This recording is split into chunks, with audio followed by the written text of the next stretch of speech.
Welcome to Elon Local News' coverage of Election 2014. All eyes are on North Carolina as Democrat incumbent Kay Hagan and Republican rival Tom Tillis race for the Senate. We want to tell them that North Carolina is not for sale. We're going to fire Kay Hagan. We're going to fire Harry Reid. In a close call for control, whoever wins tonight in North Carolina will help determine whether the Senate goes red or blue. We have reporters in the field updating us throughout the night on the Tillis and Hagan campaigns. But those aren't the only races we're following. We'll be bringing you all you need to know about what's going on right here at home in Alamance County. ELN's Election 2014 special starts right now.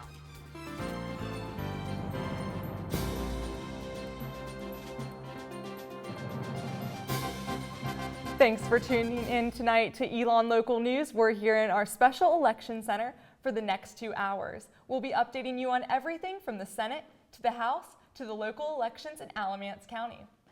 We're even broadcasting live on ELN Radio on WSOE 89.3 FM. Polls were supposed to close at 7:30 p.m., but we're seeing that Robeson County polls will remain open until 8:15 due to running out of ballots. We'll keep you updated. Just a hint at what's to come, panel guests will be stopping by to talk to us about the election. We'll be checking in at our results corner with our reporters Eric Halperin and Brendan McGovern for updates as Senate results across the country come in. And we'll even be looking at the conversation online with our social media check-ins. As for what we're following tonight, the two big races are Kay Hagan and Tom Tillis gunning for a U.S. Senate seat, and Mark Walker and Laura Field going after the 6th District Congressional spot, which represents Elon. Let's start by introducing the first of these two Senate candidates. North Carolina's incumbent Senator Democrat Kay Hagan has been a member of the U.S. Senate since 2008. Before that, she was part of North Carolina State Senate and has always called the Tar Heel State home. Hagan was born in Shelby near the South Carolina border. She went to Florida State University before coming back to North Carolina for law school at Wake Forest. Tonight, our Jasmine Turner is with the Hagan campaign at the Greensboro Coliseum. Let's see what Jasmine has sent in for us.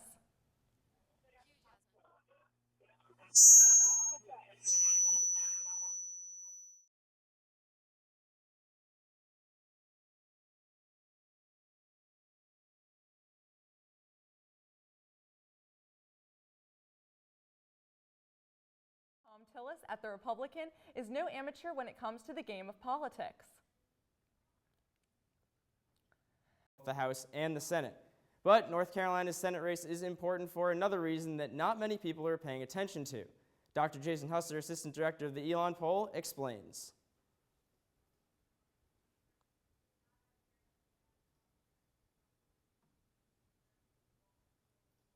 The most prominent effect that's not getting a lot of attention but is really important relates to federal judges.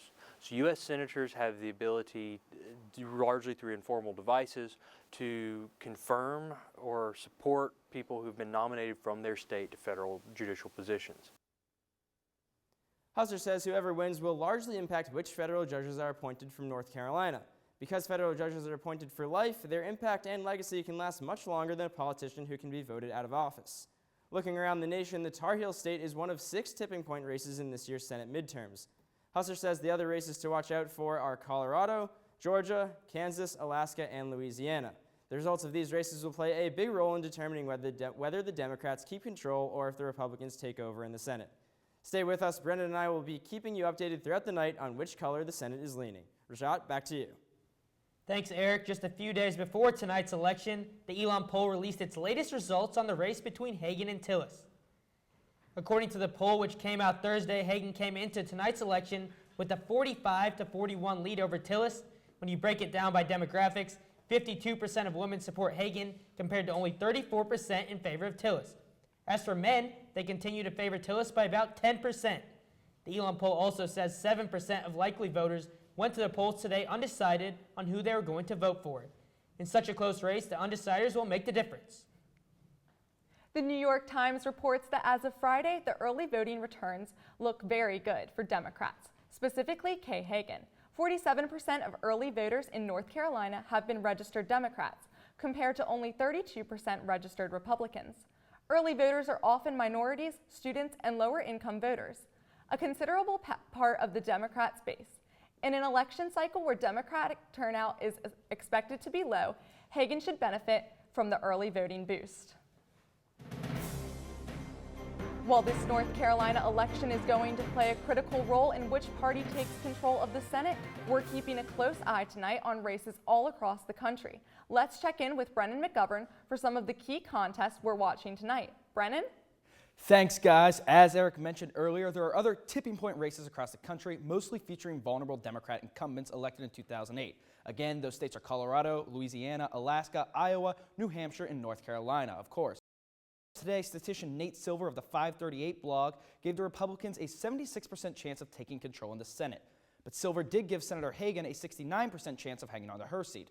Now, Silver was 50 for 50 in predicting states 2 years ago in the presidential election. We'll see if he can keep up his impressive record, though he himself warns that this is far from a lock. He says the Democrats only need to win 2 or 3 races that they're underdogs in to keep their grasp on the Senate. Now, these all have a major impact on the final 2 years of President Obama's term, so we'll be keeping a close eye on them throughout the show here in the Results Corner. And the results are coming in. We're filling them out, red or blue, on our Senate map behind me. The blacked out states are those without any Senate seats in play tonight. We have some results already. South Carolina and Kentucky have already been called red tonight by CNN and NBC. The Kentucky race featured Senate Minority Leader Mitch McConnell. He faced a tough primary and general election campaign, but was able to hold off Democrat Alex. So the real question is, by the end of the night, will he be the Senate Majority Leader? The Democrats have held on to a couple seats as well. So in states like Massachusetts and New Jersey, where they were expected to win. And while the polling looks good for Republicans in the House and Senate, there are a couple other state races favoring the Democrats. These are the gubernatorial races across the country that could make for major wins for the Democrats, including Republican governors in Alaska, Florida, Kansas, Maine, and Pennsylvania, who are trailing in the polls. 538. It's a net gain of 3 governorships for Democrats and independents. The Democrats already have their first major win. Tom Wolf has been declared the winner in Pennsylvania by CNN and NBC, unseating Republican incumbent Tom Corbett. So as they come in, stay with us throughout the night. Thanks, and back to you guys at the desk. Thanks, Brennan. Those are just the Senate candidates. Now let's take a look at the House race we're following in North Carolina district. The 2 hopefuls are Republican Mark Walker and Democrat Laura Field. Mark Walker's been in the triad since the 90s. In 2012, the Greensboro City Council appointed Walker to the War Memorial Coliseum. He has been a pastor at Lawndale Baptist Church in Greensboro. His campaign tonight is at the Life Community Church, also in Greensboro.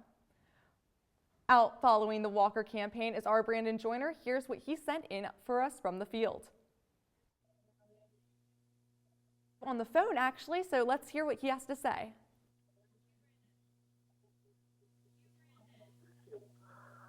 Thanks, guys. Right now, we're here right outside the auditorium here at the Life Community Church, where Mark Walker's election party is being held right now. So far, it is a very live atmosphere right now. So far, they've quieted down because Julie Emmons, the campaign manager for Mark Walker, is speaking right now. We're getting the event for this evening kind of kicked off.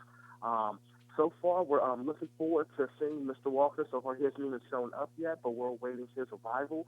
As soon as we get more updates, we'll pass them along to you. But right now, the crowd is packed. They're excited, and they're looking forward to tonight. So once I get more information, I'll pass it along to you. Back to you in the studio. Thanks so much, Brandon. Mark Walker and his opponent, Laura Field, are going after Howard Coble's Congress seat. Let's get to know a little bit about Congressman Coble.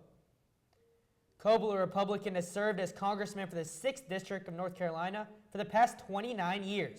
Born in 1931 in Greensboro, Coble attended Appalachian State University, Guilford College, and the North Carolina School of Law. He even received an honorary Doctor of Laws from none other than Elon University. After announcing that he would retire at the end of this term, Coble visited campus last week to talk with students about his time in Congress. Well, I think that's going to be a close race in the 6th District. I've met both of them, find them both to be very good people, but I believe Walker will end up winning it. We've had some technical difficulties, but we're going to toss to our Jasmine Turner, who's in Greensboro. She joins us on the phone.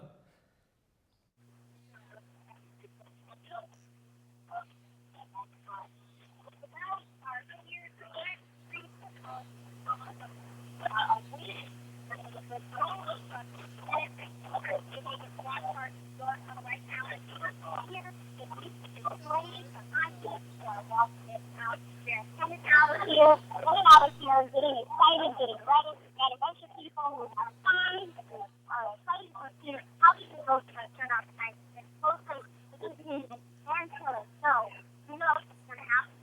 It's very closely. So, guys, time to be ready for our back to you guys in the studio.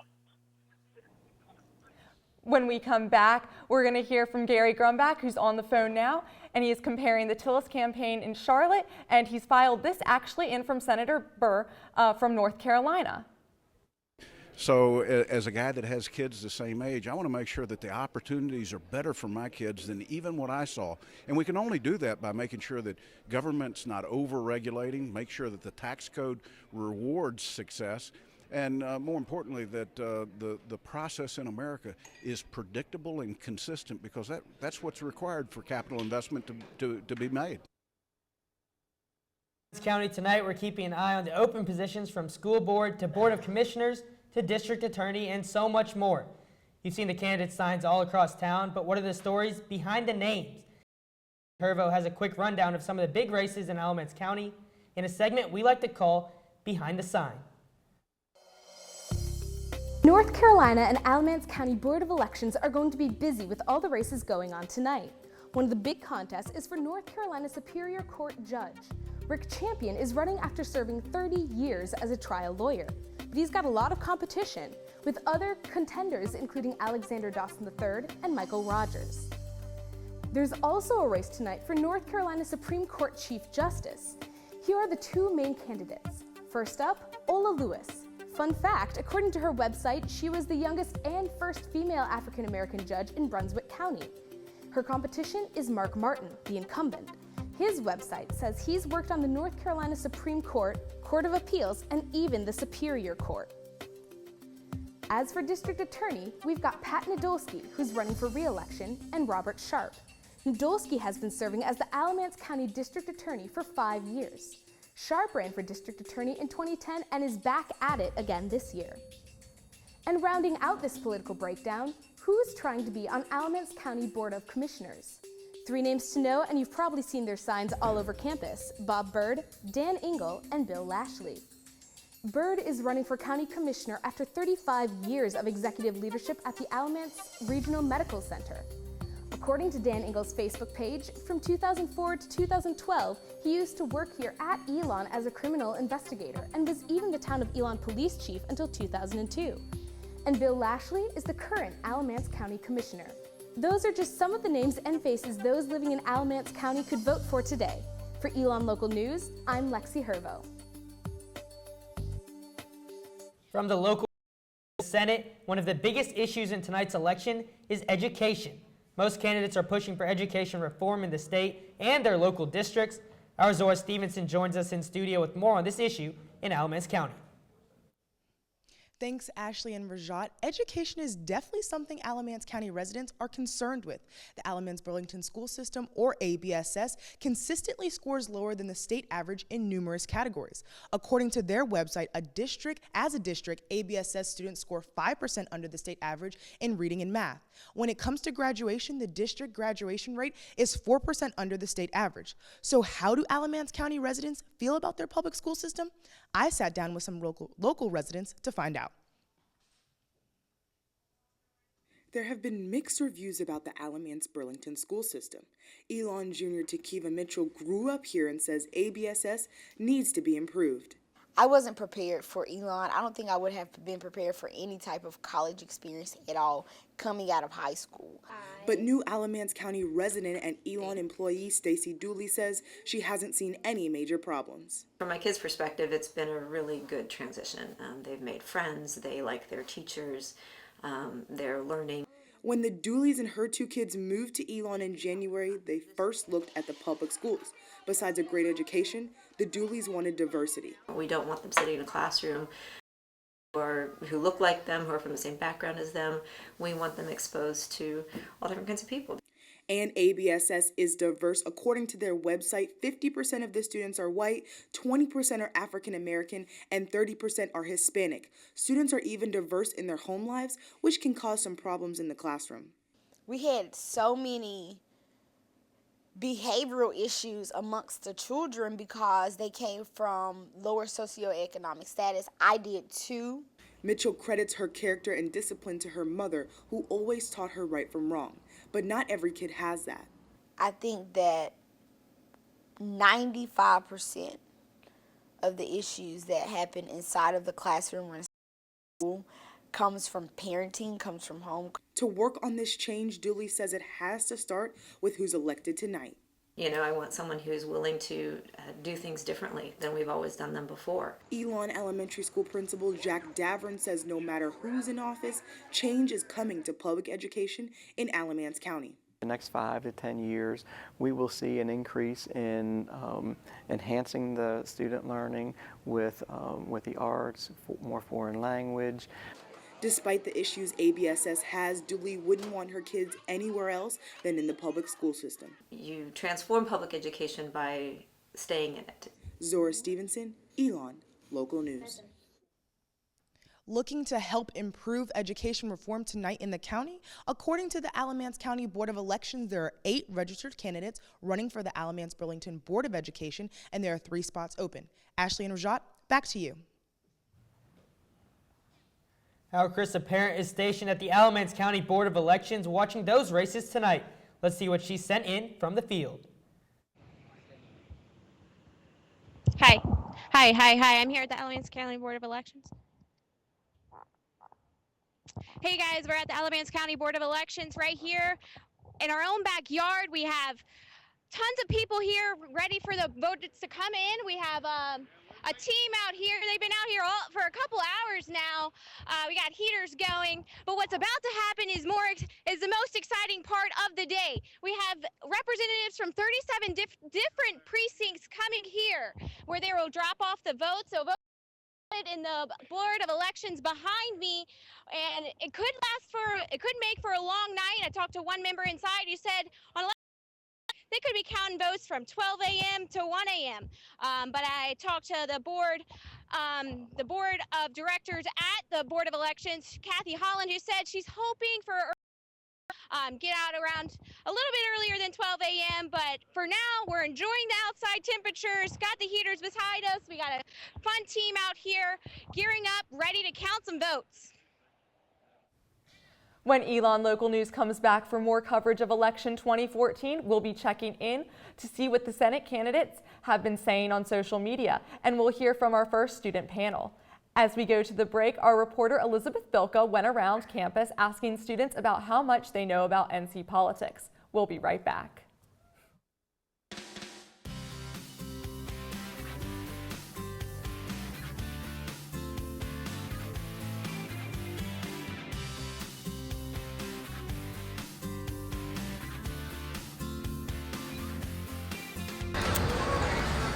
Leo Lambert and Smith Jackson.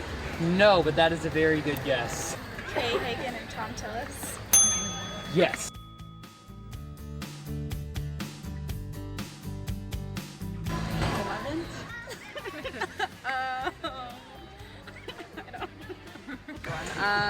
I'm gonna guess. I literally have no idea. 7.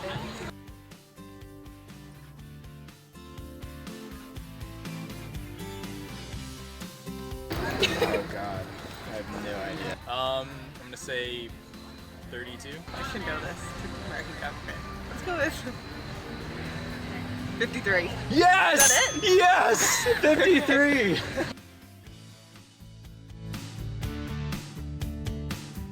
November 25th. Let's go with November 2nd. November 14th. November 4th. Yes! That's the first one, yeah. Awesome. Awesome. I'm the first one to get that? Yes. Really?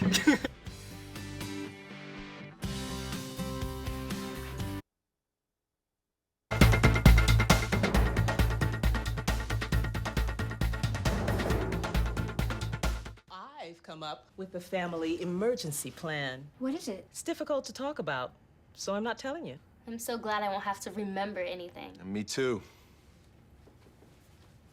Visit ready.gov/kids for tips and information. Hey, Mom. I got the job. Got the job. Welcome aboard. I've got a job to do today. Have a good first day at work, Mom. Donate to Goodwill. Help provide job training in your community.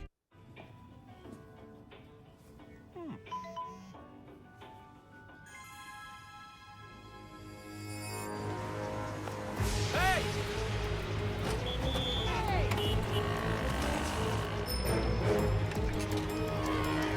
Turn here. There. Hey. Excuse me.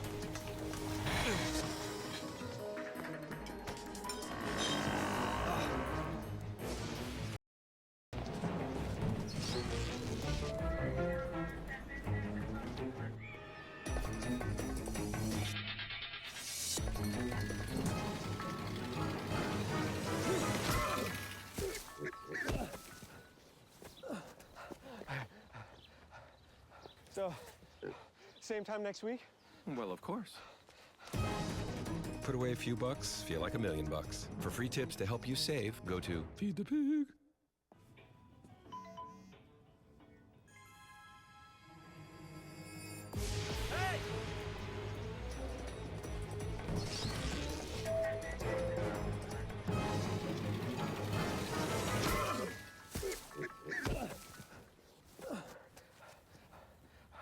So, same time next week?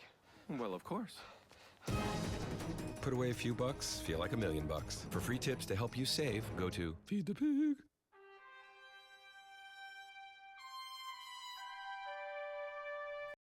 Welcome back to Elon Local News' coverage of election 2014. I'm going to jump over to Greensboro right now to check in with our Jasmine Turner, who is at the Hagan campaign tonight. Jasmine, what's going on at the Coliseum?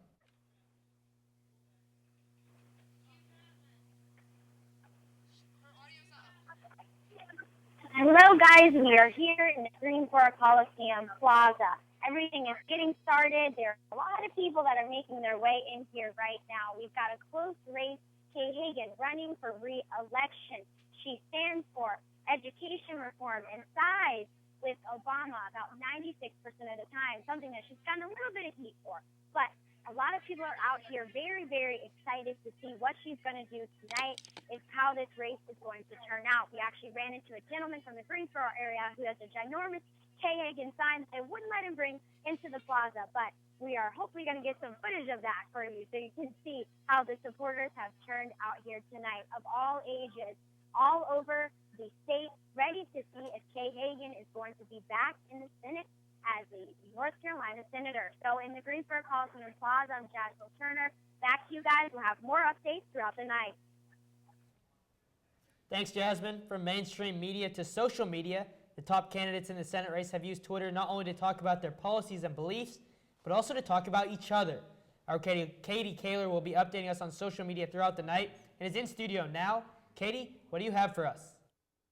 Thanks, guys. Votes may be coming in tonight, but the election 2014 has been underway online for months.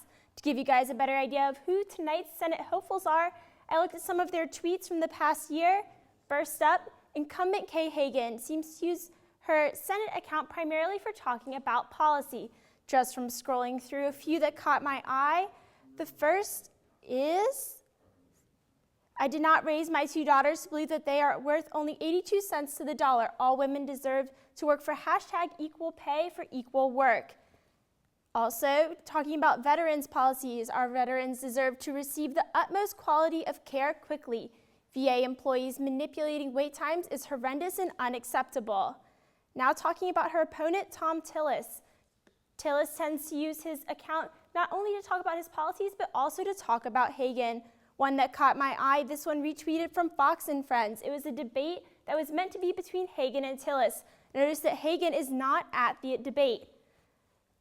Tillis has been throughout the election, has called Hagan out for numerous occasions where she's not shown up to debates or other meetings. Finally, we have the Libertarian candidate, Sean Haw. Sean has been known on his YouTube account to talk about needing pizza and beer money. People here, time to deliver pizzas. We'll post more tomorrow. Thanks so much to everyone for all the kind things you say. That's all we have for now. I'll be back later with more about what the candidates are saying tonight as they race for the Senate. Back to you, Rajat and Ashley. Thanks, Katie. As we wait to see which candidate will go home tonight with the seat, let's break down what voter demographics look like across the state. According to the North Carolina State Board of Elections, in North Carolina, there are more than 6.5 million registered voters in the state. The Board of Elections says there are roughly 2.7 million registered Democrats and there are roughly 2 million registered Republicans. The third highest political affiliation in the Tar Heel state isn't a political party at all. More than 1.8 million people of North Carolina voters are unaffiliated. A noticeable third party in the state is the Libertarians. The NC Board of Elections says there are just more than 25,000 registered Libertarian voters. Sean Hall is representing them in tonight's Senate race. We'll hear more about him later in the show. And now let's look specifically at Alamance County. According to the Board of Elections, there are close to 40,000 registered Democrats living here. Compared to just the 31,000 Republicans, the unaffiliated make up close to 24,000 in the county. Once again, the Libertarians are a much smaller portion of voters at just about 300 in the county. We're going to go on and toss now to Gary and see what he has, and giving us an update on the trends that are seen in the Senate race tonight. We're actually going to go over to our Eric Halpern. I apologize for the technical difficulties behind that, and see what's going on in the results center. Eric, is there anything coming in yet? What are you seeing? Hi, Ashley. We actually do have some more results since the last time we checked in. States that have gone red since the last time are Oklahoma, Alabama, Mississippi, and Tennessee.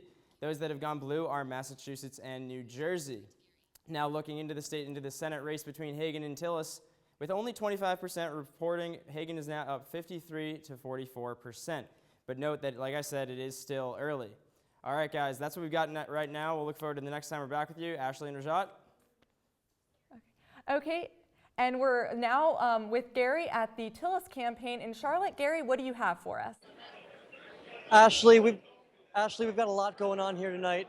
As we've been talking about all night, the North Carolina Senate race is one that's being watched by people across the nation. Even President Barack Obama is chiming in. This afternoon on a radio interview, Barack Obama said if the Democrats lose the Senate in North Carolina, they will lose the entire Senate across the nation. So that's just a quick prediction from President Barack Obama.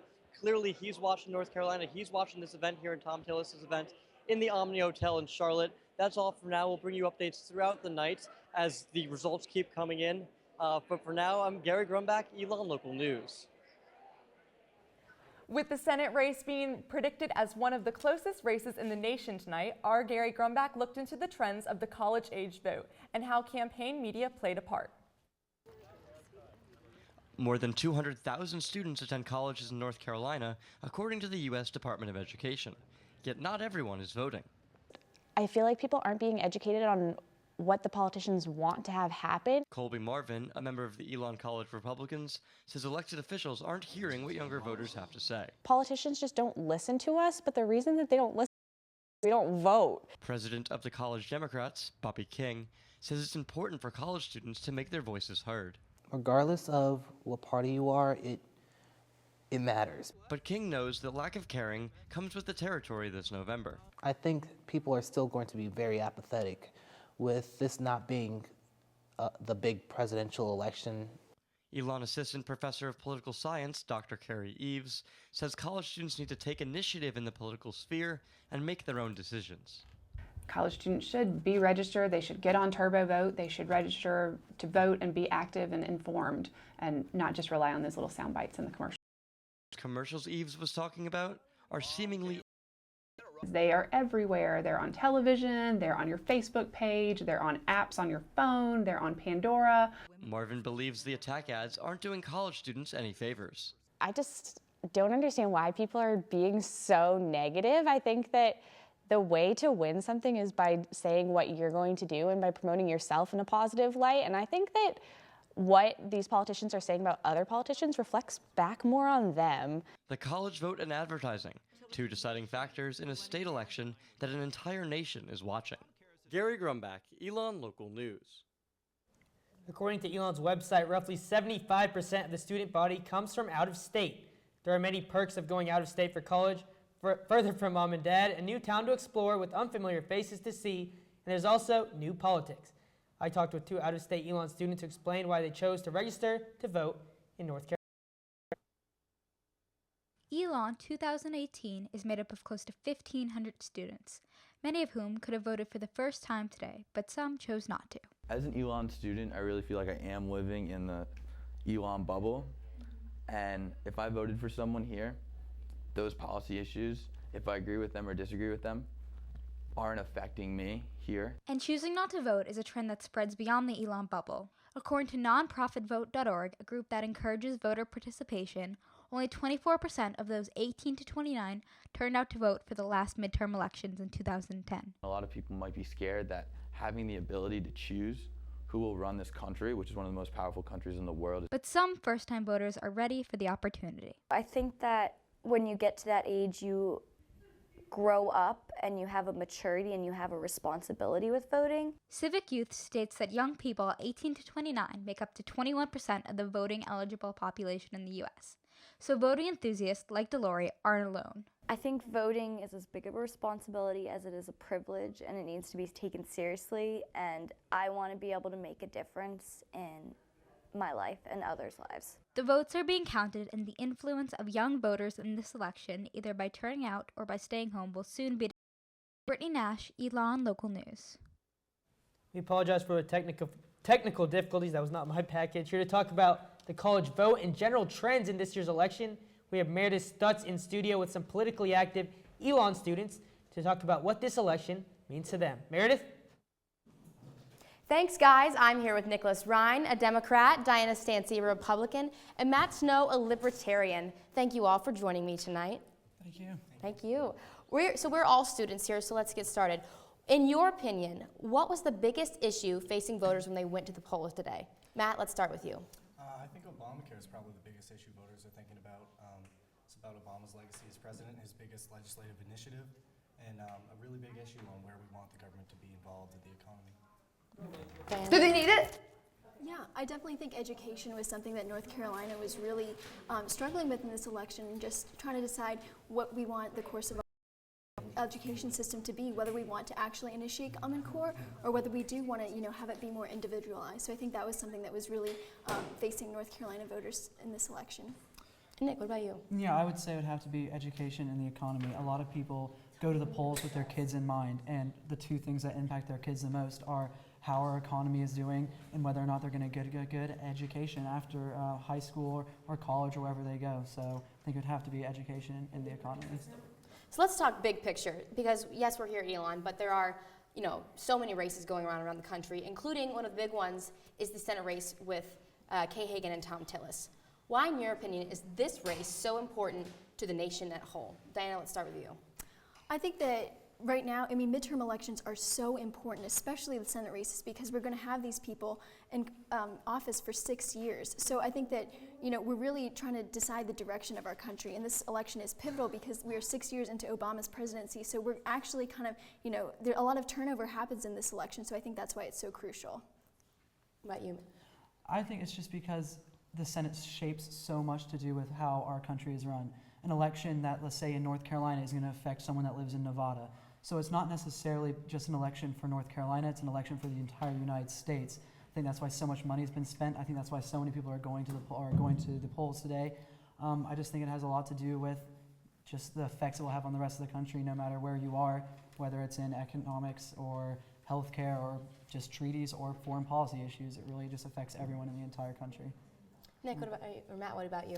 I think that this would be such a big race because North Carolina is kind of a purple state. We have a lot of Democrats here, but we also have a fair amount of Republicans. And if we see Hagan win, it's kind of a signal of a backlash against Obama's presidency. I think it would be a signal that voters are not happy with Obamacare, with the general trend of the economy in the country, and that they want to change from that. We're going to have potentially 2 years now where all the legislation will actually be passed with Republicans, and Obama would be the one vetoing instead of Republicans being considered the party of no. And that's probably the biggest issue I see. Let's go back to that. So you talked about North Carolina being a kind of a purple state. Let's go a little bit deeper on that. Could you expound on that, Nick? Where do you see North Carolina going tonight? Tonight, I see it going blue. Maybe I'm a little biased, but I do think that people are proud of what Kay Hagan has done for this state. So I think they're going to look at what her record is on education and how much she's helped our state get children back in the classrooms, cut classroom sizes, and just fight for North Carolinians here and abroad and our veterans. So I think North Carolinians are going to realize that she is the person to support us the best they can. Well, thank you so much. Thank you so much to each of you. And we will be back later tonight with more. But for now, I'm Meredith Stutz, Rajat and Najli. Back to you. Our Bella Mazzola is out covering Laura Field. Bella Mazzola now joins us on the phone. Bella, how's it going out there? Hey guys, so I'm here at Greensboro Coliseum Complex for Laura Field. She still hasn't arrived. I did talk to the merchandise manager and she said any updates, so let me know. Supporters have been rolling in. It's still pretty small. Some results have come in with about 7% of votes reported. Mark Walker has a tremendous lead with 62% of the votes, whereas Laura Field is only about 37% of the vote. So there aren't any too much updates right now, but if anything, I'll call in and hopefully give you the latest. Thanks so much, Bella. Our Corey Shegda is now in the studio. Corey, how's it going? Things are going absolutely great. So Sean Howe, he's a candidate that we have been looking at because he's not exactly your typical candidate. Now, according to the public polling policy, he is polling at 5%. Now, that might not look like a huge number, but Howe's numbers are significant because they are these tipping points in these elections. Now, people are also watching Howe because he's not exactly your typical candidate. Now, when I went down to have a sit-down interview with Howe, I asked him, let's go somewhere where you are in your element. And it turns out his element was Monuts Donuts in Durham. I just wanted to be able to, myself, walk into the voting booth in November and vote for something other than more war and more debt. And it got to the point in the filing cycle where I realized if that was going to happen, it was going to be me. Sean Howe is not your average politician. My evening job is delivering pizzas. Though it is not a potential senator's usual job, he says he gets more out of it than the extra money. We live in a very diverse city here in Durham, so I get to see people from all across the socioeconomic spectrum every evening and really stay in touch with people in their daily lives. And he is passionate about what he does. I guess what really truly animates me is the basic libertarian approach of I just love people seeing people live their own lives according to their own values as they see fit. Delivery is not the only trait that sets Howe apart from the other politicians. Rather than listing his political stances on his website, howdy, I'm Sean Haw. He makes YouTube videos. Yeah, it's just totally free-form format where I can present my message my way and be able to just show myself as the kind of person you want to sit down and have a beer with, as opposed to these sort of prepackaged products that Democrats and Republicans often are. Win or lose, Howe just wants to spread his message to the Republicans and Democrats. They need to become more peaceful and they need to become more libertarian if they want to try to ever earn those voters back. I'm really excited to be able to give people an alternative and a way to use the ballot to send that message. Now, during my interview, I asked Haw if he lost tonight's election, what was he going to do next? Now, he told me he really enjoys pizza delivery, but he's looking to do something a little bit more lucrative. Haw told me that he is looking to be a driver for Uber next. Ashley Razat, back to you. Our Brennan McGovern is in the results corner, keeping us up to date. Brennan, how's it looking over there? Thanks, Rajat. We actually have some breaking local news right now to report to you. It turns out that in our District 6, our new congressman representing Elon will be Mark Walker. He has defeated Laura Field, that has been called by both the Associated Press and CNN. So while Howard Coble has stepped down after 30 years of service, the seat will stay in Republican hands. Some other big news to report for you. Tom Cotton has won the Senate race in Arkansas, beating Mark Pryor, the Democrat incumbent. This is a big pickup for the Republicans. Their second change in party of Senate seat, the first being in West Virginia. But this was a very competitive race that the Democrats have lost. So it's looking pretty good for the Republicans right now. Still a long way to go. Here in North Carolina, though, Hagan is still up by a pretty good percentage, by about 7 percentage points, but still a lot of votes to come in. She is doing very well, as expected, in the big urban areas, though. Mecklenburg County, where Charlotte's located, Wake County, where Raleigh is, Forsyth, where Winston-Salem is. Still waiting on results from Durham County. We'll bring the rest to you as they come in. Thanks, guys. Back to you. Okay, thanks so much, Brennan. We're going to go on and toss to break now, and we'll be back with you shortly. Thank you so much.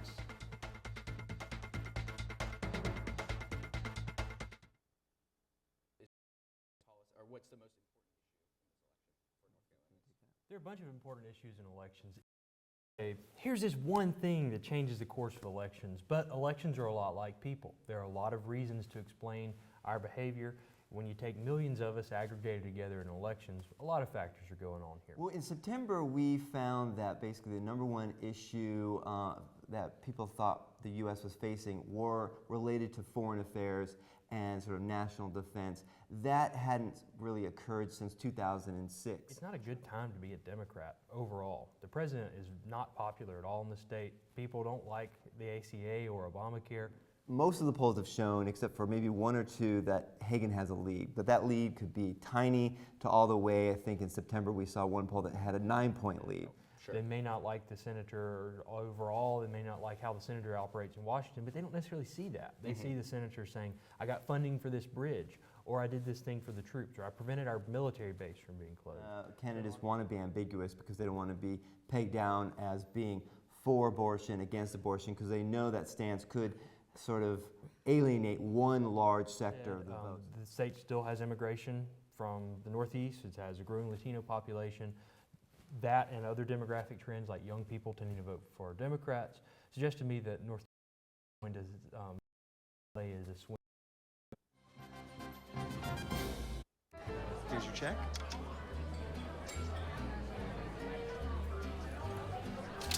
Oh, you got it. You know, since I got rid of my car, I really enjoy walking. Hey? God, no. Getting pulled over for buzz driving could cost you around $10,000 in fines, legal fees, and increased insurance rates. Oh, you're home early. You live with your mom? That'll set your game back a few years. Buzzed, busted, and broke. Because buzz driving is drunk driving.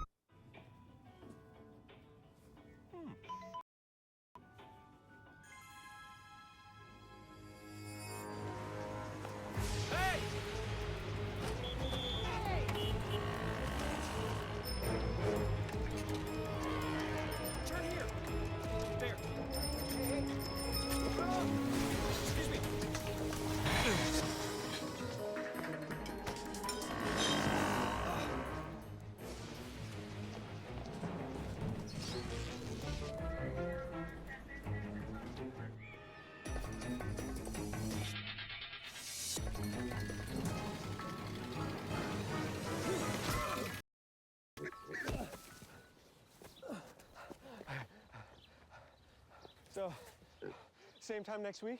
Well, of course. Put away a few bucks, feel like $1 million. For free tips to help you save, go to Feed the Pig. The next 30 seconds can save you a lot of money. Just do your laundry in cold and stick to full loads. Auto-sleep your computers. Plug your gadgets in a power strip and switch it off when you're done. Headed out? Turn back your thermostat by 10 degrees. And drive sensibly. The more energy you save, the more money you save.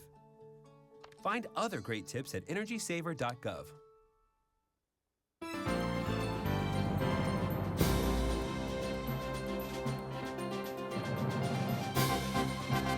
Thanks for joining us again. We just got in that Mark Walker has won the Congress seat. We're going to check in with Brandon Joyner now. He joins us on the phone at the Walker campaign. Brandon? That's right, Rashad. We're here right now. As we see on the screen right now, the Associated Press has called that Mark Walker has defeated Laura Field. We've also seen that local sources such as WXII and also WFMY have called for Walker's victory as well. As they showed us here, the Time Warner Cable News, as they're showing it here on the big screen, it was just a huge chant of cheers Everybody just overjoyed, from young ones as small as children to, to adults. Everybody here is just, so excited, so overjoyed to hear, Walker's victory. So far, we still haven't seen any sign of Mr. Walker or when he's going to give his victory speech.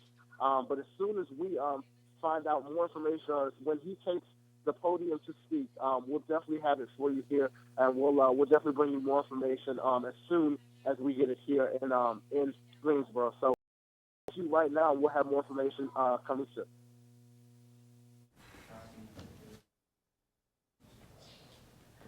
To start off, breakdown for us, if you've been keeping track of our coverage in the weeks leading up to the election 2014, you know we've partnered with Elon's Pendulum, Elon's student-run newspaper, to give you all you need to know as a college student. Joining us now at the desk is Sophie Pearson, the Public Relations Director. Thanks for coming in tonight, Sophie. Of course, thank you for having me. To start off, breakdown for us, how many people responded to your poll and what were their affiliations? There were 213 people who responded to the poll, and that was great. Great. Did you find any of these results surprising? Did you have anything? I actually did. Well, a really great thing, we found out that 92% of the respondents are registered to vote, and it's split in half between how many people are registered to vote in their home state versus how many people are registered to vote in North Carolina. And Sophie, based on party affiliations, what issues did you see that came up that students were most concerned with? We noticed that independents and Democrats wanted to focus more on women's rights, same-sex rights, education, and healthcare issues, whereas Republicans wanted to focus more on war on terror and education and healthcare. Were you surprised by any of these issues that weren't listed? Anything that maybe you thought was really important that wasn't covered? I think that in the environment we live in at Elon, I wasn't surprised by the results. Okay, great. And how did you decide on what questions to ask these students? We thought that with all of these people who are campaigning, to get students to register to vote, we had to ask if they're registered or if they're not. And with the Senate race being so close, we had to see how many people were going to vote in North Carolina in this election. Thanks so much, Sophie. Now we're joined in the studio by Professor Panel. Every election you can seem to get away from political advertisements, whether it's on TV, online, or in the newspaper. These advertisements are everywhere. Our Ashley McGetrick is here with some professor panelists to give us a little insight on what those ads mean and if they actually work. Ashley? It's hard to get through the election season without hearing the words, "My name is so-and-so and I support this message." Political advertisements. Every campaign has them, for better or for worse. According to the Wesleyan Media Project, this specific election is estimated to be worth more than $8 billion in political advertisements. But what for? Well, today I'm joined by two of Elon's professors to discuss the tactics, productions, and influence of those political advertisements. To my left, I have Dr. Naima Clark and Dr. Hasher. So our television expert here and our print expert, can you guys tell us, they're spending all this money, they're investing all this money, does it work? Well, they wouldn't be spending the money if it didn't work, but I don't think it works the way people think it works. I think the idea is we're going to make all these ads and people are going to see them and they're going to vote for us. That's not really how that works. Generally, we vote for someone because that's who we're going to vote for. The ads really just reinforce what we already know and encourage us to go to the polls. Great, and like I said, this specific election was $8 billion. That's a huge amount of money. Do we see maybe it's print versus television? Is one king over the other? It really depends on what scale you're talking about. In Alamance County and other towns and municipalities, when people run for town council, county commissioner, those kinds of print ads are huge. Print ads are huge because community newspapers really do count for a lot. But we were talking earlier, television is still king. That's where the ad money goes for the most part. There were some local stations who all their ad time was bought out. And sadly, and you probably would agree with this, that negative ads do work, particularly on the undecided. You know, the great thing about this country is that we want our candidates to have access to the airwaves, and so we offer them a lowest unit charge for the national campaigns, and so they don't pay as much as, say, Coca-Cola would pay for an ad, because we do want the candidates to have access to the airwaves. That is the other side, is that we're going to be inundated with these ads because they think that we want to see all of these negative ads. Right. And now I know specifically North Carolina, we are not only in the hot seat politically, but in the media's aspect. 4 of the top 50 Nielsen marked Carolina. How does that change the tactics we have for these these state elections that we're having? Well, you know, I think what's interesting is that we are a big media market, and because of that, that means we have a lot of people who live here. And so it's just more people with access to vote. Right, and I assume that's more people to read the newspapers as well. Has that changed any in the print world? Oh gosh, you know, print's shrinking and shrinking and shrinking, you know.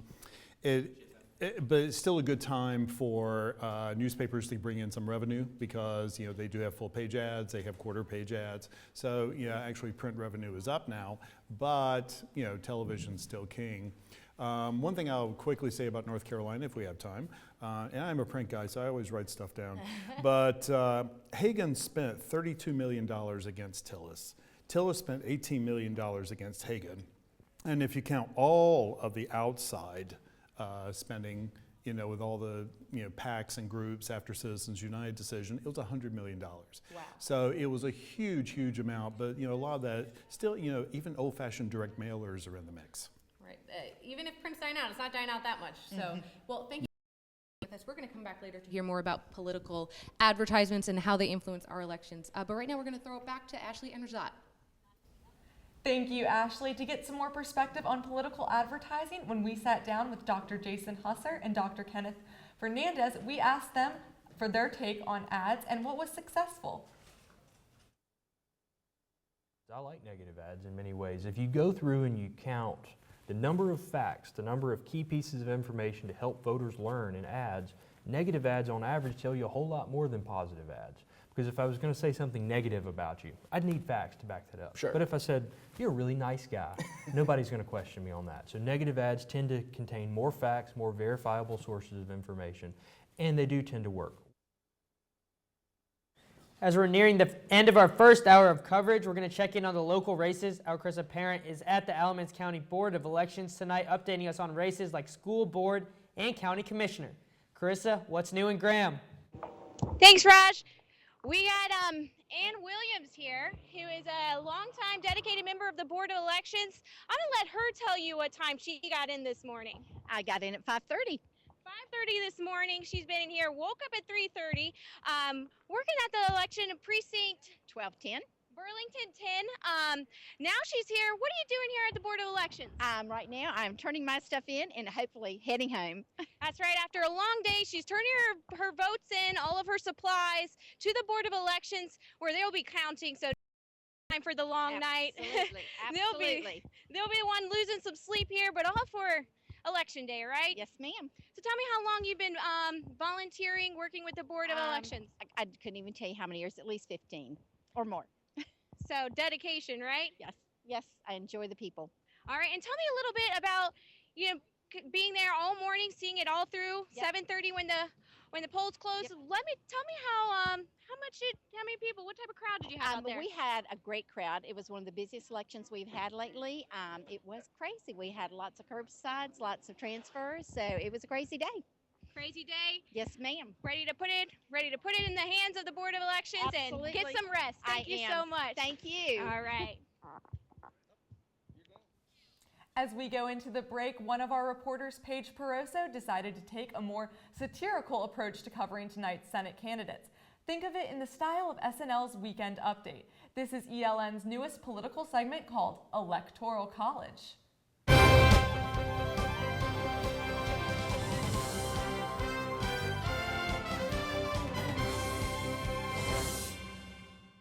As we know now, North Carolina has a pretty heated Senate election, Both candidates started out the night close in the polls, and this race determines whether the elephants or the donkeys have control in Senate.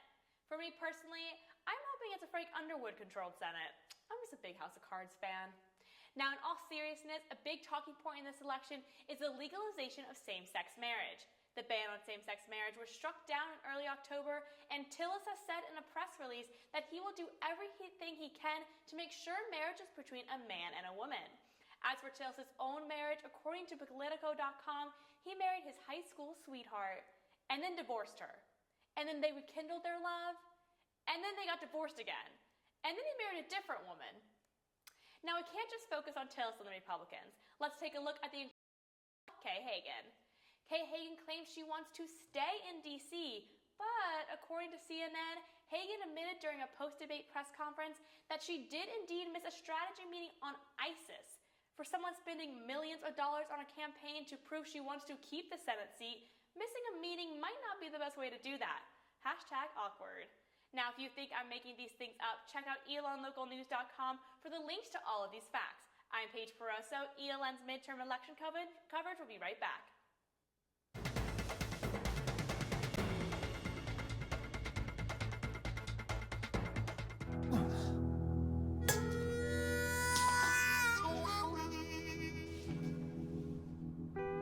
Get caught buzz driving, and you could do some hard time. Craig, knock it off. Sorry, Mom. It could cost you around $10,000 in fines, legal fees, and increased insurance rates. And that could set you back a few years. Buzz and broke. Because buzz driving is drunk driving. If you drive buzzed, it could cost you around $10,000. You'll face major legal fees, major fines, and steep insurance penalties. You could lose everything.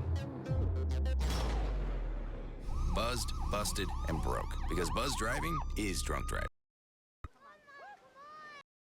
I know, 2 seconds. Hang on, just stand still. Stand still.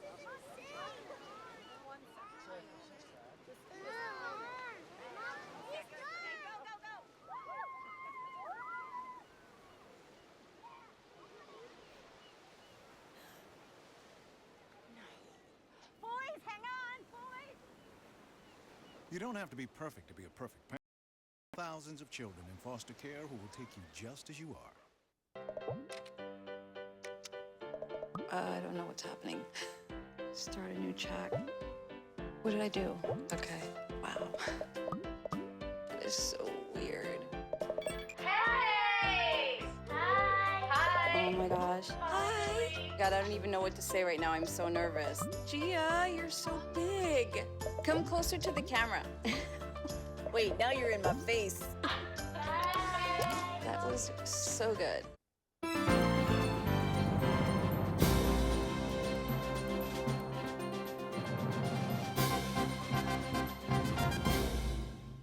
Good evening and thank you for joining us. We're back again for our second hour of election coverage right here on Elon Local News. Again, my name is Meredith Stutz and I'm here with the student panel talking about our different views as college students involved in politics. Again, I have Nick Ryan, who represents the Democratic Party, Diana Stancy representing the Republicans, and Matt Snow representing Libertarians. So earlier, Ashley Wibbegetrick was talking about the power of advertisements, but I want to ask you guys the power of endorsements. Do they work? Diana, let's start with you. You know, I think that some endorsements do work. I think it's really hard for certain candidates to affiliate themselves with other candidates. So I think that a lot of times certain political candidates, they'll refrain from endorsing other people because they don't want to be affiliated with them. So I think that it really depends. And candidates need to be very cautious because they don't want another candidate to possibly have some, major scandal occur and then permanently be affiliated with that candidate. So I think candidates do need to be cautious in terms of who they're endorsing. Nick, what about you? I think they definitely do have a lot of power. I think a lot of politics is all about networking. People trust the people that they know. So if your congressman or congresswoman or mayor endorses a specific candidate, you've been with them for however long you've been with them and you trust their opinion. So I think a lot of people look to the people they've already elected, or the people they look up to really come in and say, hey, this is a guy or a woman you can trust, someone you can vote for. So I think they do carry a lot of power. I think that they really do carry a lot of power. Matt, how about you round us out? I think what comes to mind for me here is kind of what happened with Kay Hagan and Obama. You have a lot of Democrats considering whether or not they want Obama to give them an endorsement, and Hagan actually backed off from Obama. She kind of distanced herself from him to avoid voters connecting her with Obama's low approval rating. And I believe that's kind of potentially a sign of weakness for her campaign, distancing from Democrats in general. Maybe weakness for Democrats, but could be a strength for Hagan herself. So you all are very involved in politics, as the viewers can see at home. But so how does being involved on campus add to your Elon experience? Personally, I love it. I've loved politics since the day I was born, pretty much. It's been great. You don't really realize how many people do have political opinions that are just afraid to come out and talk. I think it's a really cool talking point, especially the way Elon's broken down. There's people from the South, there's people from the West Coast, Midwest, up North. So I think it's just something that's really great to get out and you just can talk to so many different people about it. So you can really just see where people are from and you just have a good conversation. That's why I love it. Matt? Give it up. Well, I think I'm involved with a couple of political organizations here, and the thing I like the most is that students seem to be more mature than Congress is right now talking about politics. I think Congress can't talk about anything without fighting with each other, but students, we can sit down here with different views, have a intelligent discussion, and actually listen to each other and care about what other people say, even if they come from different standpoints. And Diana? You know, my college experience is inseparable from politics. You know, I've been involved with college Republicans, and I've also started my own conservative organization on campus. So it's definitely influenced a big part of my college experience. Well, the three of you, thank you so much for joining me tonight and for joining us here on ELN, and we appreciate it. And Rajat, naturally, back to you. We've heard from Arbella Mazzola in the field. She says she has talked to members of the field campaign, and they say they have not conceded yet, even though the Associated Press has called Mark Walker the winner. As we wait to hear more, we'll catch up with Bella later in the show. Our Katie Kaler is back in the studio with the social media update to give us more insight on what's going on online.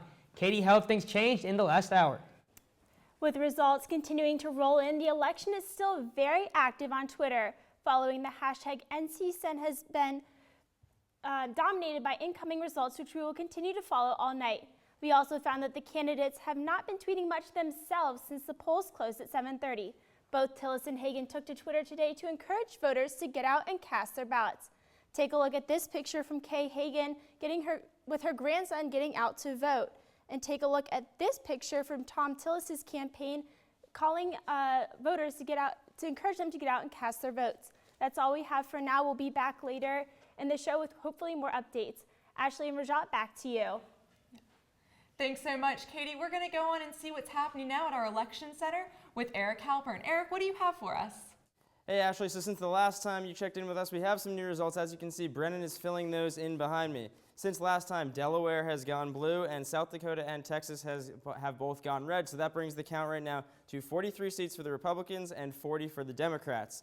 And right now, with lots of voting for Hagan, the gap is closing a little bit. Last time we checked in, there was about a 9% gap. Now we're at like a 7% gap between Hagan and Tillis. Hagan is in the lead with those results that are reporting.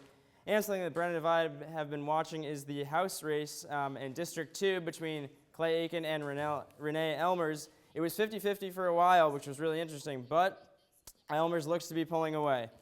Ashley and Rajat, back to you guys. Thanks, Eric, so much. You might remember last election, ELN created a parody sketch about voting called Vote in a Box. For this election, we've decided to keep up this tradition as we head to break after our first hour of coverage.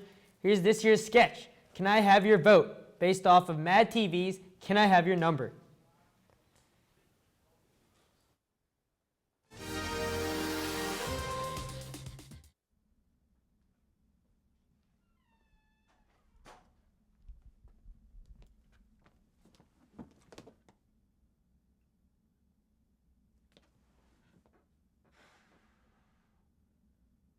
Dang!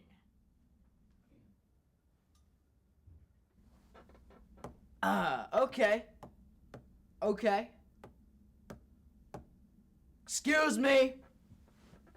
Excuse me. Hey. What's up? So, my name's Perry. It's like Perry, but just Perry. Yeah.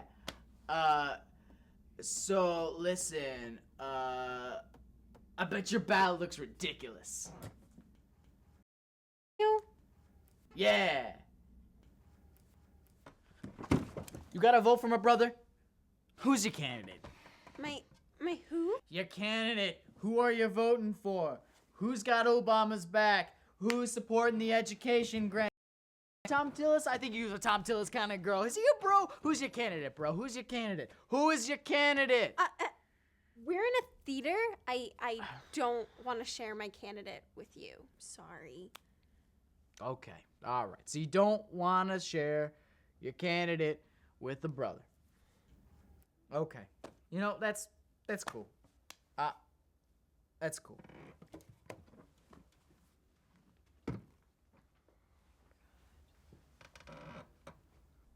So listen, can I have your vote? Can I have your vote? I don't just give out my vote in Yeah. theaters. Oh.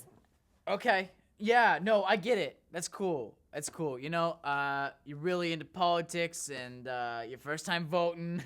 I get it. Yeah. So I respect that. You know, Miss Hagan, Miss Rose, Miss Gant. Yeah, that's bipartisan. What's your name? Tori.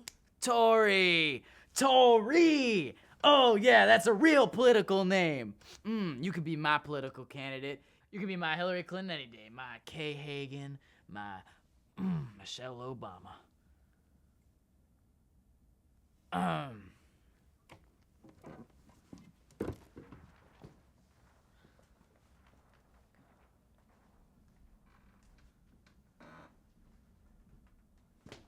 So can I have your vote?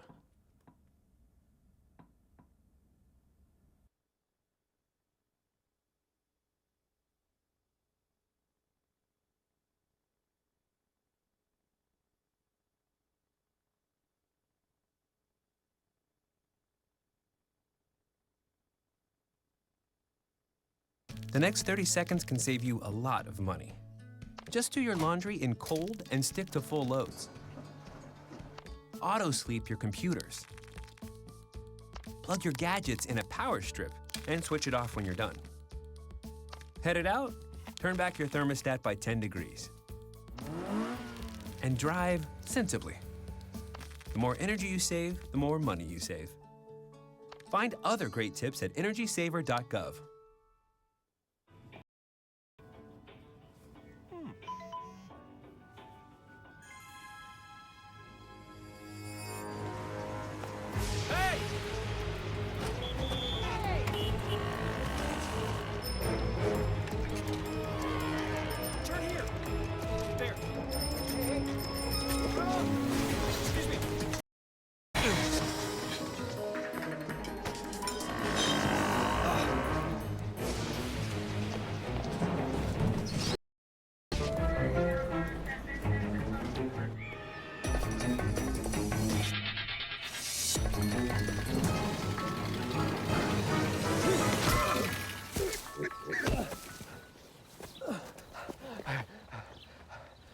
So, same time next week?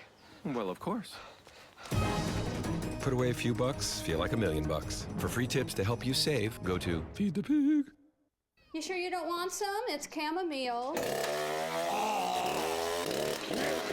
Listen, you are extremely terrifying. Just the scariest undead subhuman thing on TV, and I really mean that. But I am worried that you could give my kids nightmares if they see you, so I'm gonna have to block you. So that's it. Oh, and tell the zombies they're blocked too. I'm one unlucky guy. The chance of being involved in a robbery is 1 in 757. The chances of being struck by lightning 1 in 750,000. Please fasten your seatbelts for unexpected turbulence. The chances of being a victim in an airline crash 1 in 29 million. Hey, could I get some peanuts? The chances of being involved in a car crash are far greater than lightning strikes and plane crashes. And if you are texting while driving, your risk of crash increases 23 times. Now, I may be an unlucky guy, but I don't have to be part of that statistic, and neither do you. Drive responsibly.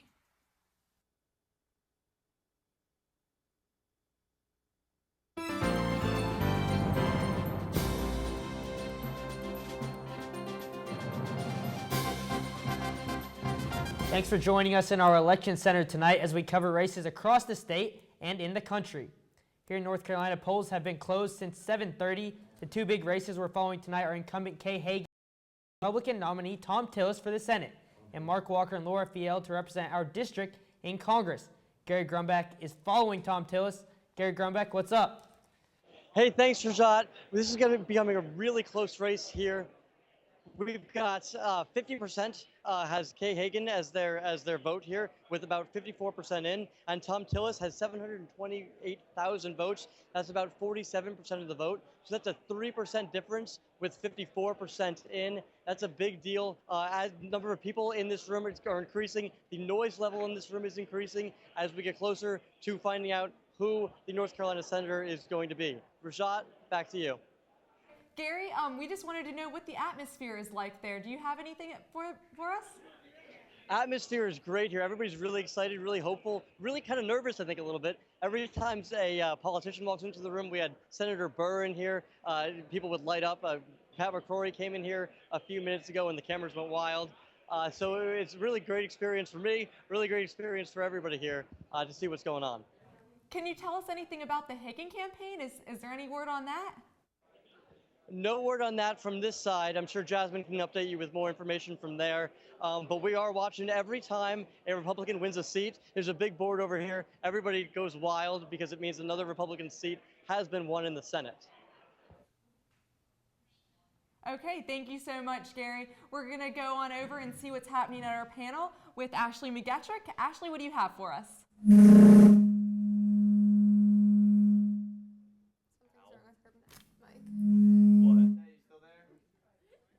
About how important not only this election is, but this location is. And I want to get a little more into what we mentioned before, the trash talking. You know, the real dirty stuff. How much, you know, it must work because people keep doing it, but how much more effective is it than the self-promoting ads? Well, you know, people certainly are talking more about the negative ads, the negative, the dirty talking that the term that you used. You know, I was listening to an R&B radio station today, and they were talking about Kay Hagan supporting being pro-choice, and the voice said, well, Kay Hagan doesn't even want our babies. And I thought, that's tough. That is something that if you're not challenging and not thinking about what is being said, that stays with you, and that can hurt a candidate. Right, and that's another question with both print and television. What are the rules and regulations for this? At what point can you start slaying out whatever things you want to say, and at what point, I'll take, that's enough of an answer, I think, that little chuckle. You know, allegedly, the FCC watches these things. I remember a few years ago, the United Church of Christ tried to put on an ad on ABC and CBS, which simply said, you know, here, you're welcome, you know, implying that other churches may not be so welcoming to gays and so on. And they refused it. They said, oh, that's an advocacy ad. Oh my gosh, you know, what are all these political ads? They're all advocacy ads. Something for Crisco is an advocacy ad, you know, so. The networks get skittish when it comes to religion, when it comes to hot topics, but when it comes to accepting money for political advertising, they're okay. You know, and there's also, you know, there was a case years ago in the 80s, Becker, this candidate's name was Becker, and he really was an anti-abortion advocate, and so he bought airtime as a political candidate because legally television stations can't say we don't want to take your ads at all. And so what they decided to do was channel his ads to after 10 o'clock when it was safer to show the ads. But still, it was pretty tough content. And, you know, the political candidates pretty much can buy the airtime. It's kind of the law. Right. And you were talking about them pushing it to 10 o'clock. That kind of brings me into my next topic. Dish Network and some other networks are doing more specific targeting. So you, because you own a gun, could see a different commercial than your neighbor who drives a Prius. watching the same show at the same time. What other trends are you guys seeing with this political advertisement season, I guess?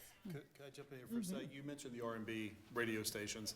Many predominantly African-American urban radio stations, I've heard many black stations around here run these commercials that essentially say, vote for Democratic candidates, because if you don't, and they were very, very sharp, pro-Democratic, pro-Obama, Hagen and other Democratic candidate ads, which basically kind of said the Republicans are curbing our voting rights. It was very pointed. There is a return to this fear of Jim Crow laws, and so certainly Anthony, Dr. Hatcher is right that there, whatever we call him, that there is this fear in the African American community of being disenfranchised, and so you will hear on black radio stations a 1-866 number for you to call if someone asks for your ID in the state of North Carolina, because there is this fear. And so I think when we're talking about targeting, there is a targeting of certain demographic groups. Because there is, first of all, that African Americans are a large voting populace in this state, and so if you can get that group out to vote, it sways generally for Democrats. And so you want to do whatever you can to encourage your base to come out and vote. And if I can say one more quick thing about that, my uncle lives in Jacksonville, North Carolina, eastern North Carolina, military town, very conservative. He's 83 years old, and the Republicans have scared him to death that Barack Obama is going to take his Medicare, is going to destroy his health insurance. I mean, he believes that. Being broadcasted. He called my mother and said, please don't vote for Kay Hagan, because you know what they said on the television. So, the older adults are targeted. It's true. Minority groups are targeted, white groups are targeted, gun groups, there's a lot. And we're all suspect to this, I guess you could say. So whether it's print or television, we're all being influenced, and politics are especially influential times. So I thank you guys for coming and breaking this down, a little more media literate, and cast our ballots. So we're going to toss back to Ashley and Rajat now.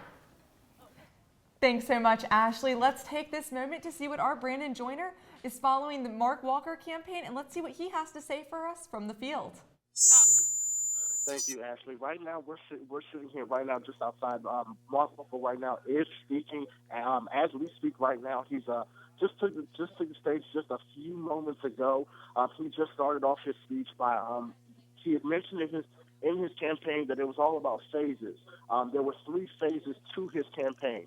And with phase 3, he said phase 3 was about finally winning the campaign. And so he did start off by saying, I think we have reached phase 3, which is by far the victory. So he did start off by congratulating his opponent, Laura Field, who did call him to congratulate him about his victory, and then kind of went into kind of thanking, all of those who made this possible, thanking his campaign managers, thanking the interns, thanking all of those who have made this possible. He kind of went back and kind of gave it a more historical context.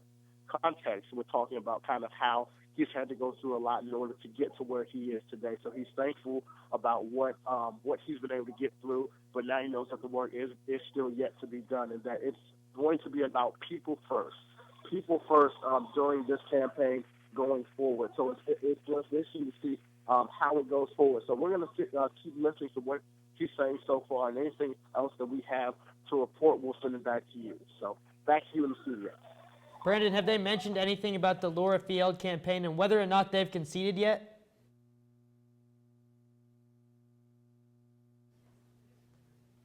We apologize for some technical difficulties. Tonight isn't all about the Senate and Congress, though.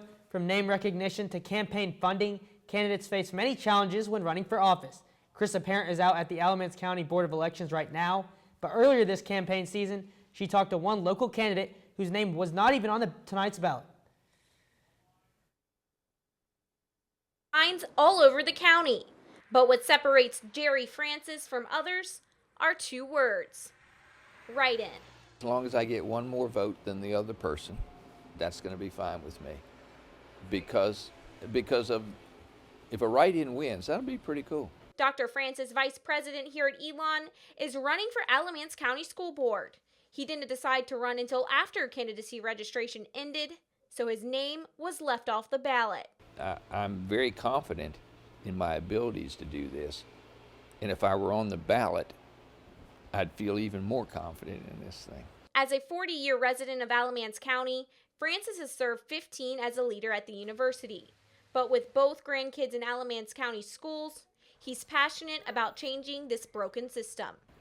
The teachers in Alamance Burlington school system are paid $5,000 less than the state average and $15,000 less than the national average for teachers. Well, that's unacceptable. But as a write-in, every voter that wants to support him has to do more than check a box. You just have to tap the write-in box, a keypad appears, and you got to type the name in. Luckily for Francis, there are 3 open seats in this race, and when voters write in his name, they don't have to worry about small spelling mistakes, as most would think Jerry J. Running as a write-in puts me a little bit down. So I just view myself, I'm running for that 3rd spot, and all I got to do is get 1 more vote than you. Carissa Parent, Elon Local News. We're going to go on and see what's happening at the Results Center. Brendan, what do you have for us? Well, Ashley, we have a few more local results for you, or North Carolina results. First of all, Renee Elmers has been declared the winner in that District 2 race against Clay Aiken. So it looks like Clay Aiken, for the 2nd time in his career, is coming up as the runner-up, once an American Idol, now in politics. With looking at the Senate race, still too close to call, but Hagan is up. Her lead has shrunk to about 3 points. CNN has her votes at about 50% to 47 for Tillis. It's worth pointing out that CNN reported earlier in the night that their exit polls had her winning at 49-46. We're very close to that. We'll see if these results hold steady or so, or whether there's a big shift. Now, there's still some major Senate races to call tonight. We still have to hear from results from New Hampshire, Louisiana, Colorado, Georgia, and of course Alaska, where they're still voting because the there yet. But these are the tipping point races I mentioned earlier tonight. These are major races that will influence the balance of power in the Senate. So we're going to look out for those. So a couple more races on our map. Nebraska has been called for the Republican senator, and Michigan has been called for the Democratic nominee. So our scoreboard right now has Republicans at 44, the Democrats at 40. Remember, you need 51 for control in the Senate. Stay with us. Back to you guys at the desk. Thanks so much, Brennan. On the other side of the political spectrum from Tillis and across the state, our Jasmine Turner is in Greensboro at the Coliseum with Kay Hagan and her supporters. Let's see what Jasmine has sent in for us. Here, it's a little loud because there's a party going on here for Kay Hagan. They're calling it the Midterm, but we're going to wait and see how things actually turn out.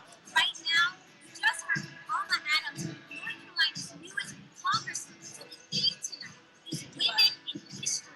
Kay Hagan and Alma Adams winning the seat, and she chose the second person to black women in North Carolina to be going to Washington, D.C. to represent this state. So tonight we have a lot going on here, a lot of people excited, a lot of signs, and we'll see how the rest of this turns out. Right now, too close to call. But live in Greensboro Coliseum, Jasmine Turner sitting with us. As we go to the break, our Brian Anderson did some man-on-the-street interviews to see how much Elon students know about the 2014 elections. We'll be right back with more election coverage for 2014.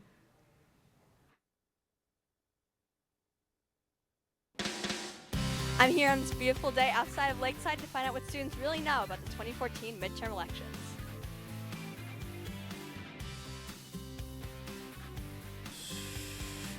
Something. 500.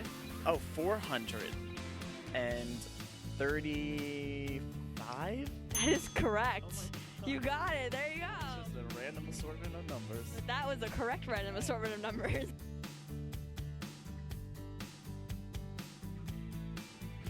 Ooh, I'm gonna guess in the range of 40 million? 40 million? Keep going. 1.5 million. It's actually not in the millions, it's actually higher.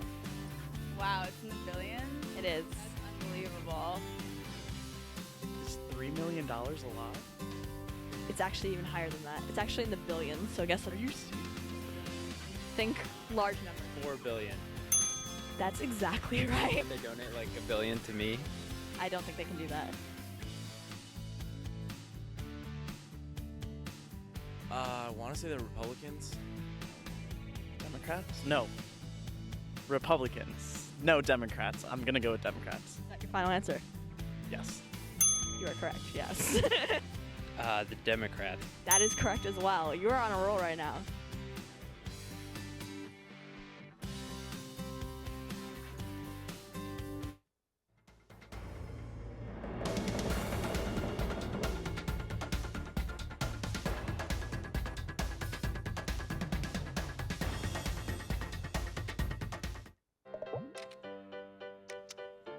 I don't know what's happening. Start a new chat. What did I do? Okay. Wow. That is so weird. Hey! Hi! Oh my gosh. God, I don't even know what to say right now. I'm so nervous. Gia, you're so big. Come camera. Wait, now you're in my face. That was so good. If you drive buzzed, it could cost you around $10,000. You'll face major legal fees, major fines, and steep insurance penalties. You could lose everything. Buzzed, busted, and broke. Because buzz driving is drunk driving. Wow, these are really good. You act surprised.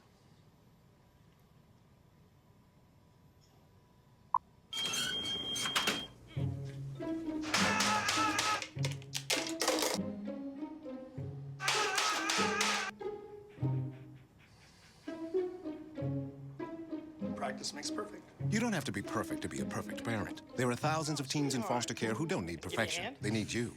No thanks, Dad. I got it. Okay. I'm gonna go fix the lamp in your room. You don't have to be perfect to be a perfect parent. There are thousands of children in foster care who will take you just as you are. RBIs and 36 homers. Swings at the first pitch and fouls it deep back into the stands. Chill raw and prepared foods promptly. 1 in 6 Americans will get sick from food poisoning this year. Check your steps at foodsafety.gov.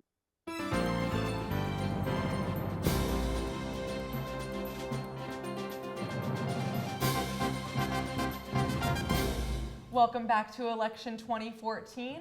We're here now and we're going to hear about an interview with Pat McCrory. Let's see what that has in store. Oh, I think the college vote is some of the most important vote because the people making decisions today will have an impact on the college student when they're starting to raise a family and getting jobs. So I'm a Republican who believes the college vote needs to get out and get more engaged in civics. And sadly, the statistics show even college students don't vote anywhere close to the rate of people 50 and over. And that's a sad commentary, and I encourage Elon to get out and vote. Yeah, Pat McCrory was at the Tillis campaign, a number of the Tillis campaigns, really supporting Tillis and making sure that this North Carolina race is so important in the big picture.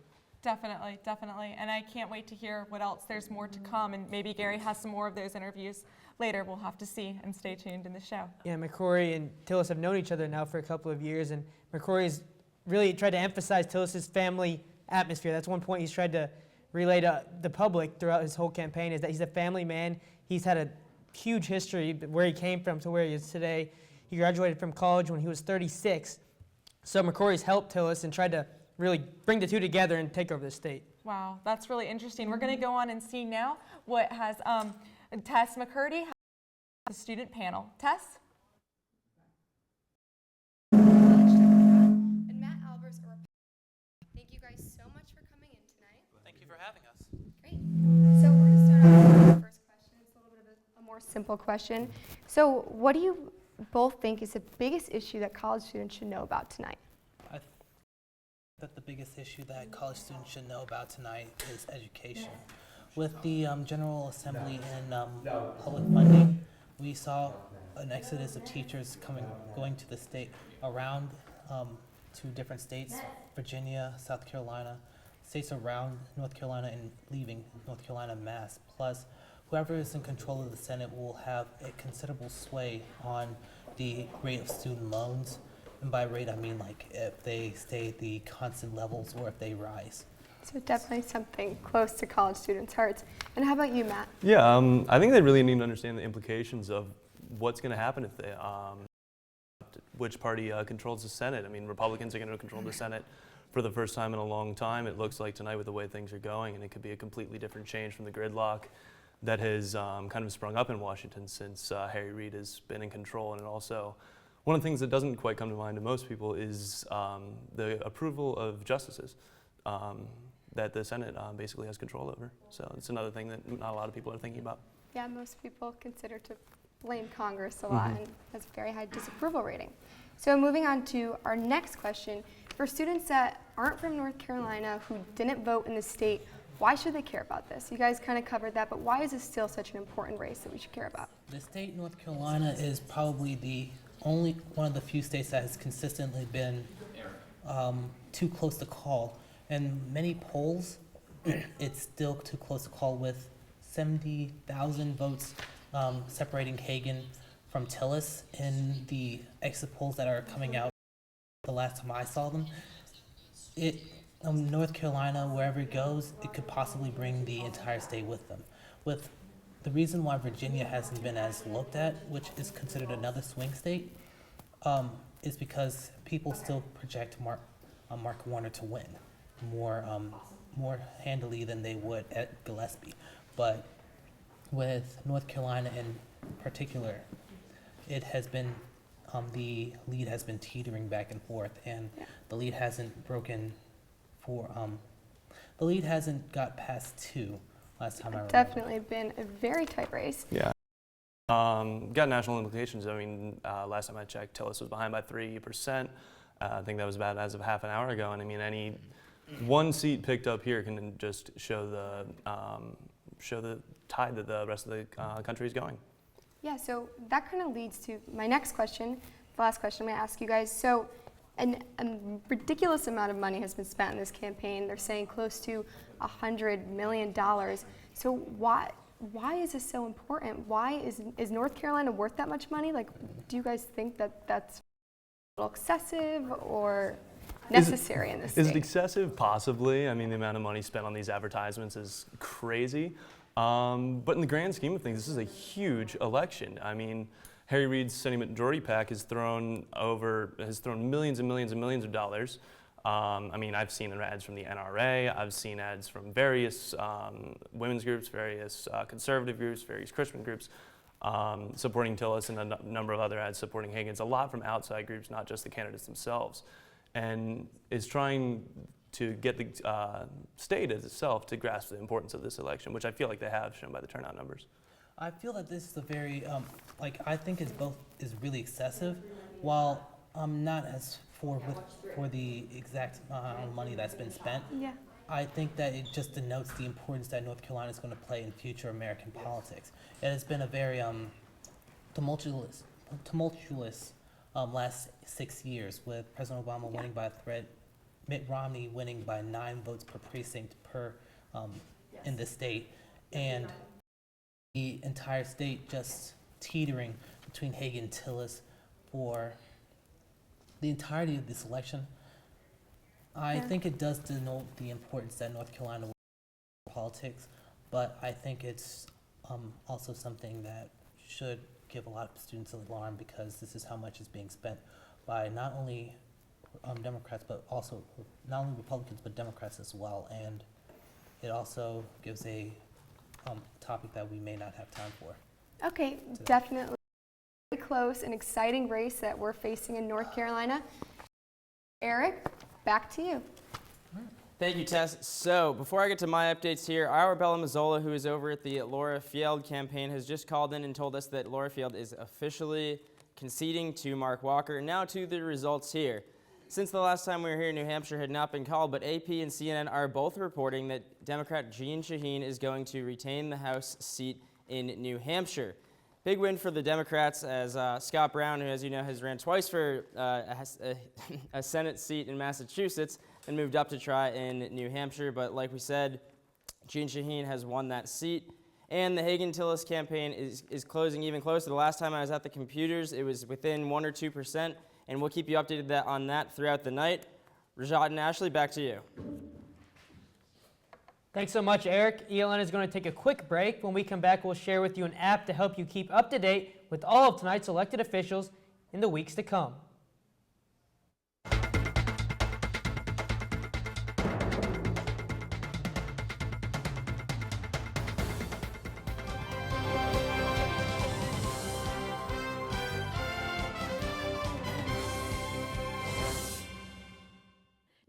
little about North Carolina candidates, but what about those outside of the Tar Heel state?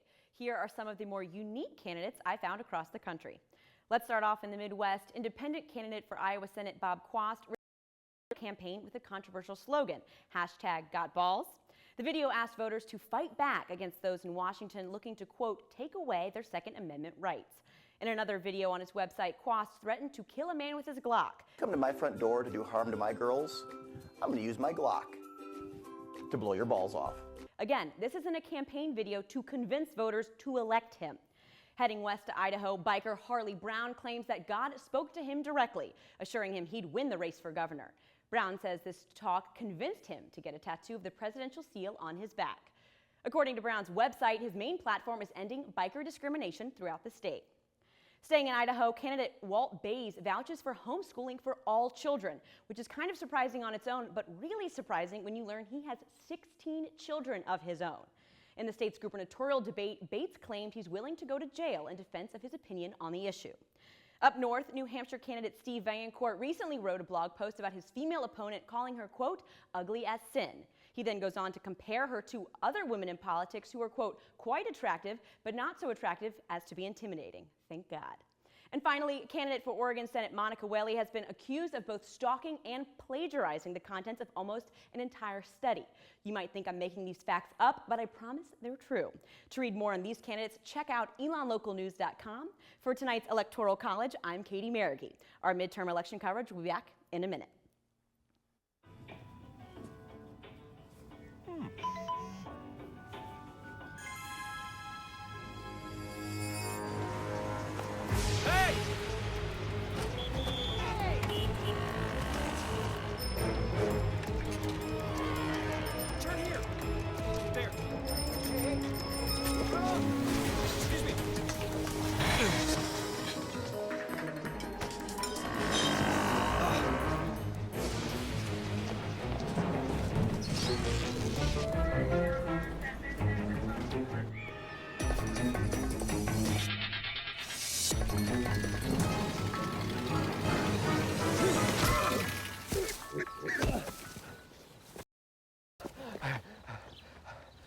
So, same time next week? Well, of course. Put away a few bucks, feel like $1 million. For free tips to help you save, go to Feed the Pig. RBIs and 36 homers. Swings at the first pitch and fouls it deep back into the stands. Chill raw and prepared foods promptly. 1 in 6 Americans will get sick from food poisoning this year. Check your steps at foodsafety.com. This is your computer. Let's go on the internet. Let's go. Okay. She's gonna love me all over again. Now, Jamaica, here you come. here we go. Good job. If you drive buzzed, it could cost you around $10,000. You'll face major legal fees, major fines, and steep insurance penalties. You could lose everything. Buzzed, busted, and broke. Because buzz driving is drunk driving.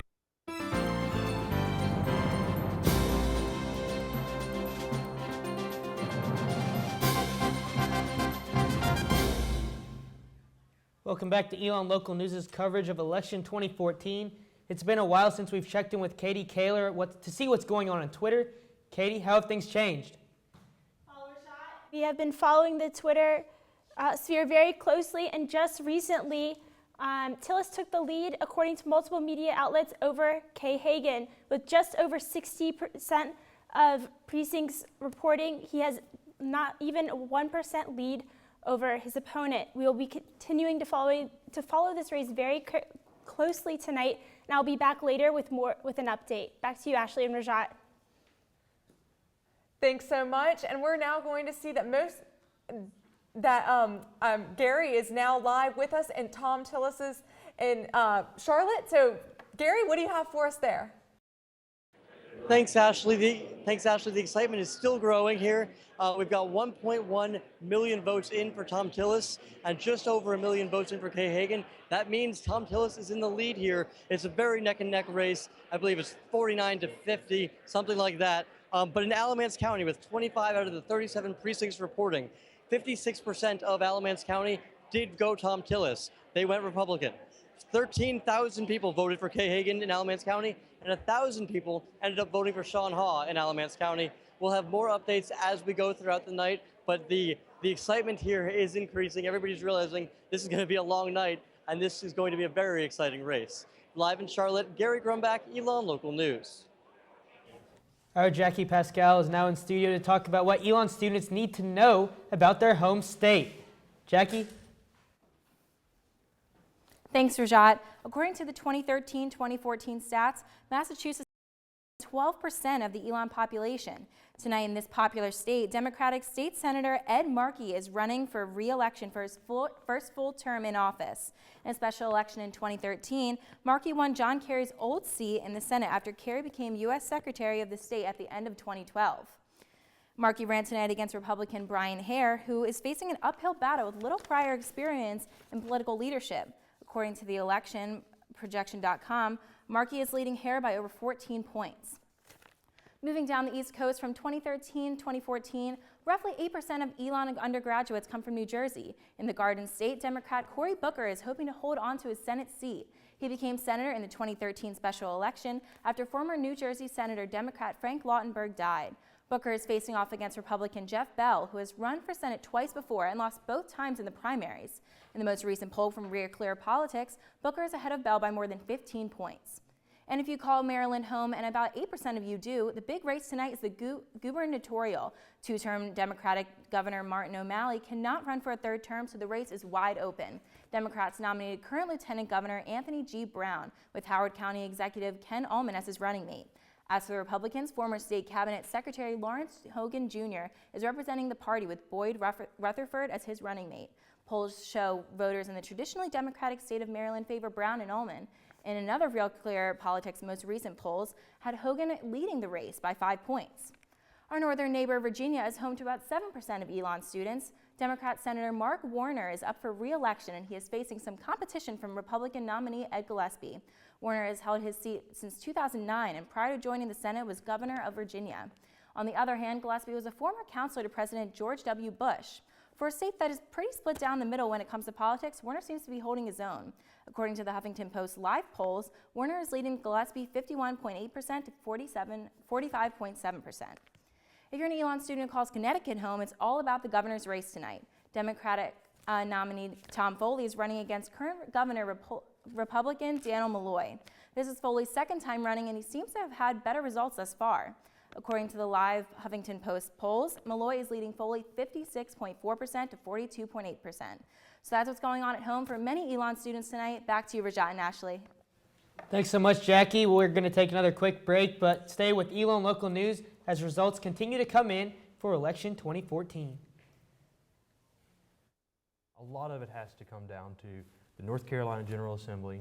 Speaker Tillis was leading that organization in many ways, and it passed a lot of legislation that frankly just ticked off a lot of voters. If Tillis had distanced himself from some of those policies early on, we probably would have seen the race change. However, he decided to remain Speaker for a number of very good reasons, and he's had great difficulty in distancing himself from the more pieces of legislation that have done a number of things, and particularly they've alienated a group of women voters that he desperately needs at this point. And we don't want to discount the fact that incumbents have somewhat of an advantage. Sure. Not as much of an advantage as the House of Representatives, but on average, I think if you look at a number of years, 85% re-election rate, you know, that's not that easy to sort of defeat an incumbent, even in a midterm election when things are going sort of the right way for Republicans. Unless an incumbent has really messed up big time, they get some sort of boost just because people know who they are, and people normally think, well, they haven't done anything that bad, so let's keep giving them another chance. If you read some of the endorsements that newspapers have made, it's that same sentiment.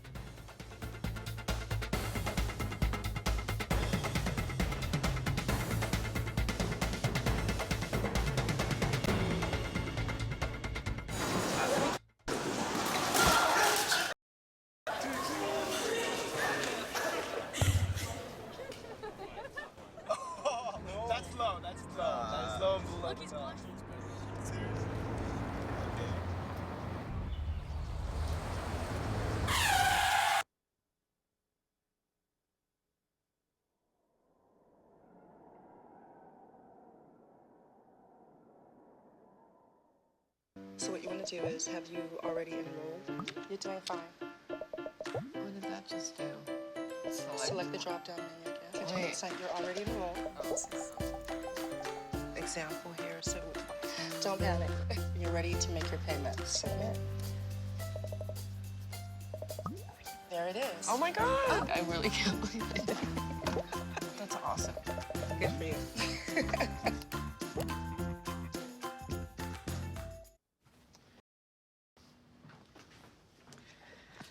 All right, I know this isn't any fun to talk about, but we should.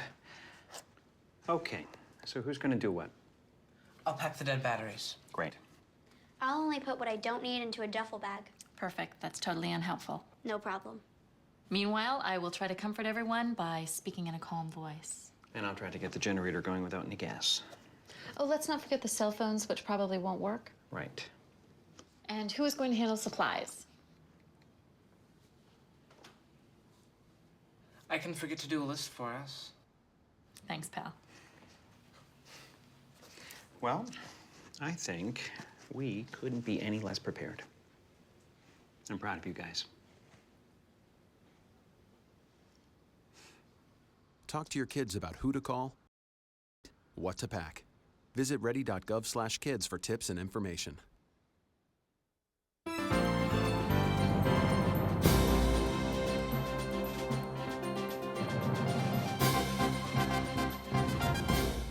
Thank you. Welcome back to Elon Local News' live election center. Well, the Hagen-Tillis race is all over the place. It is too close to call, and the more numbers we look at, the more confusing it gets. Some networks ahead, some have Tillis ahead, some have it at a dead heat, some have it within 500 votes. So we will continue to watch this, but we're not sure when we're going to be able to call that one. I was tweeting with Jason Husser, the director of the Elon poll and political science professor, asking him what Hagen needs to do to hang on to her seat in as the final precincts come in. He says she needs a big turnout in Mecklenburg County. That's where Charlotte's located. It's an urban area. She needs a big Democratic turnout to help her hang on to her seat. Now, we might not even know the Senate by the end of tonight. We might not know it by the end of this week. December. That's because a couple of races, including the Senate race in Kansas and Louisiana, look like they might be heading towards a runoff election, which would be held in December. So this race and this campaign is far from over. So a couple more results to recap for you on the map. Al Franken has been reelected as the senator from Minnesota. Yes, that's Al Franken, the former comedian SNL cast member. Keeps his Senate seat, and Andrew Cuomo has been reelected as the governor of New York, not too surprisingly. Those are the results we have for you. We'll continue to track this throughout the night. Back to you guys at the desk. Thanks so much, Brennan. We're going to go live now to our Carissa Parent, who's still at the Alamance County Board of Elections. Carissa, let's hear what you have to say. The NC. Hey guys, we're still out here at the Alamance County Burlington election board, but what we got now is a little bit of complications going on. We're still waiting on 9 precincts to come in to drop off their votes so they can be counted. So it does look like this night will be a long one. So far the website is down for the unofficial elections projections, so we don't really have too much of an update. What I did see from the Burlington Times, though, is that the Nadolski, as expected in Sharp race, is once again a very, very close race. Now remember, they ran against each other just 4 years ago in a race that left them Sharp 6 votes behind, okay, 6 people. So that's a pretty huge race coming again for redemption here. The votes are within 5,000 votes, I believe, is what the tweeted out. But what we also know is that's the most spent campaign in the county. So they spent $197,000 on this campaign, the most expensive campaign in the county, which is odd for a district attorney race. We see this competition is heating up as expected. I hope to have some updated results soon, but we do see that race is very, very close. With that, we head over to our new student panel. Tess McCurdy is in the studio. Tess? Welcome back to the Elon Local News midterm election coverage. We are on a college campus, so we want a college audience. So today I have in the studio our 2 students, college Democrat Bobby King and Republican Matt Albers. Welcome back, guys, and thanks for joining us. So we talked a little bit about advertising earlier. There's been so much of it. Do you guys think it works? Do people actually listen to these advertisements? Well, you hear a lot of people lamenting that you find very little people that are convinced by mere advertisements, whereas in 1988 you saw that the tank ad with Michael Dukakis as well as the Willie Horton ad independently released had considerable damage on his chances as a electable candidate for president. But you see a lot more people just being more convinced on whose side they're going to before they see the ad. So we're more easily convinced today than maybe we were in the past. I wouldn't say that. I would say with the ads, it just confirms our ideals as opposed to convincing anyone. I'd say.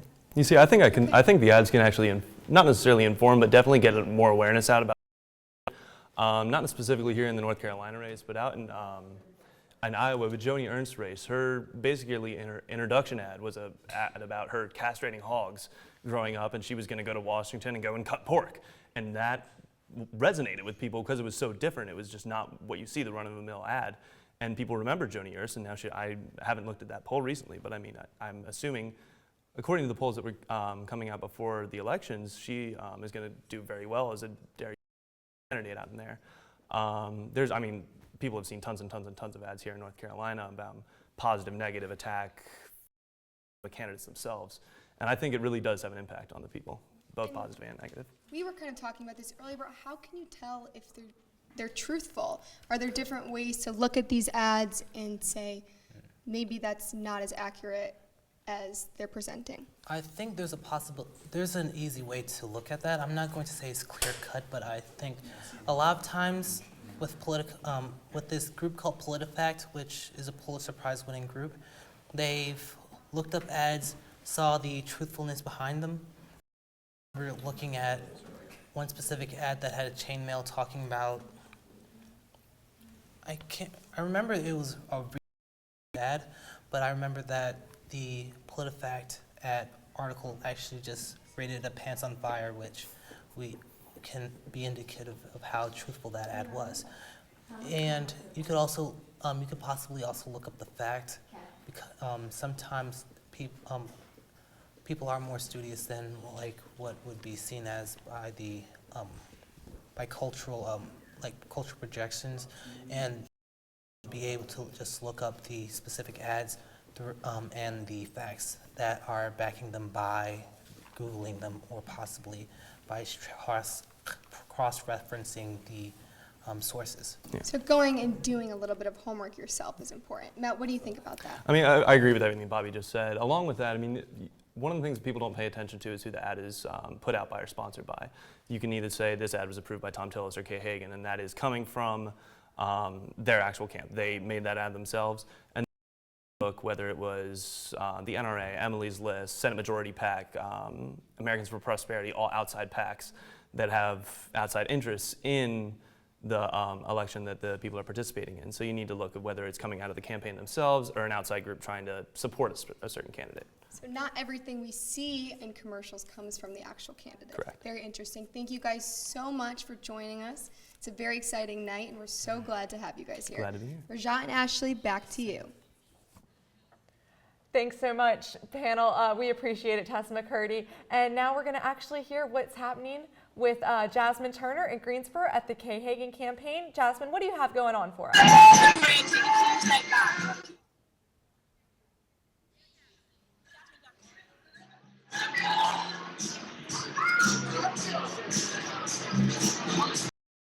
Difficulties. Right now, the battle between Kay Hagan and Tom Tillis is so close, it's hard to tell which way it's going. Yes, I know. I'm seeing here from one of our stations at Fox 8 is saying that Tillis has 49% and Hagan has 47%, and that results are coming in, and we're seeing about 71% of the precincts are in. So there's a lot happening, and more stuff is coming in. We're finding this out on our Twitter feed as it's happening. So we're just going to keep following, and we're going to see what's going in the results center. So let's see what Brennan and Eric have for us now. Thanks. Hey guys, thank you, Ashley. And so we can confirm that Louisiana is going into a runoff election, which will happen in December. And like you guys were talking about with Tillis and Hagen being so close, right now CNN and NBC are both reporting that they're less than a percentage point away from each other. Yeah, so obviously continue to follow that tonight. Also, some races we'll be looking at. The race in Georgia, still very close. The race in Colorado. Looks like the Republican challenger might be pulling ahead, but still too close to call. And, of course, Kansas and Alaska, where they're still voting.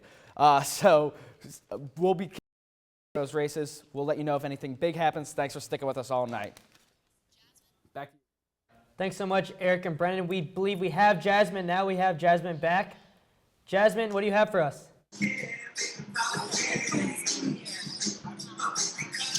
Hi guys, we're here at the Greensboro Coliseum. A lot going on.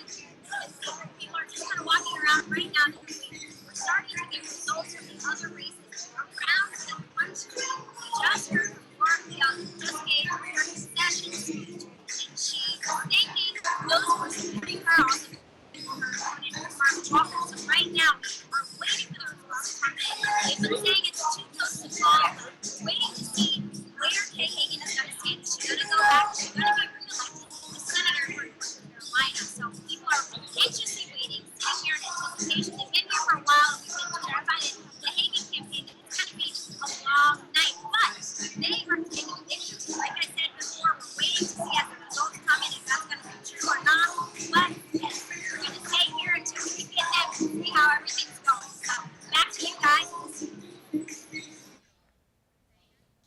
Thank you so much, Jasmine. We look forward to hearing more. And we're actually going to talk more about what we're seeing online on Twitter right now. And Raj, what do you have for us? Yeah, our biggest race, obviously in North Carolina, Kay Hagan versus Tom Tillis, has not been called. This state, so much money. We talked to Eric earlier, so much money. $113 million has been put into these campaigns. That's a record. But we'll see. Hopefully that race will be called soon, and we'll be able to bring you those results. Great. Thanks so much. We're actually going to go on and see what Gary has to say at the Tillis campaign. Gary Grumbach, what do you have for us? Just quick wrap up here at the end of the show. We've got a Tom Tillis having 1.17 million votes. That's 49.01% of the North Carolina vote. Kay Hagan has 47.10% of the vote. We are going to have much more later when we cut in. Thanks so much. We will be back with live coverage around 11 o'clock tonight. Thanks for watching us tonight.